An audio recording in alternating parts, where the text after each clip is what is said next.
చూడు, నిజమైన విశ్వాసంగా నీ నుంచి చూడు, నీ భక్తి ఎలా ఉందంటే ఒక ఆశీర్వాద కార్యక్రమం, ఒక చిన్న పిల్లవాడు వచ్చి ప్రభు సన్నిధానం క్రీస్తులో తర్వాత ప్రభువులు చేస్తుంటే ఒక పిల్లవాడు వచ్చి ఏమైనా అవునా తినడానికి ఏమన్నాడు, నా దగ్గర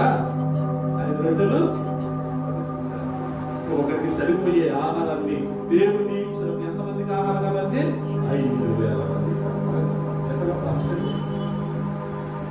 ఒకరికి సరిపోయేటువంటి ఆహారం, అది కూడా ఒక పిల్లవాడికి సరిపోయేటువంటి ఆహారాన్ని దేవుడు ప్రార్థించి నియమించగా,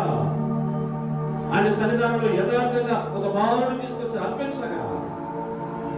5,000 మందికి ఆహారంగా అందించబడి ఇంక ఎన్ని గంటలు మిగిలిన 12 గంటలు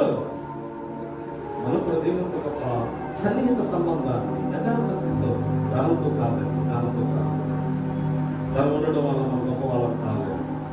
ఎక్కువ దానాన్ని ఇవ్వడం వల్ల నీకు దేవుని ఆశీర్వాదం నీ మనసుతో ముడిపడి దేవునికి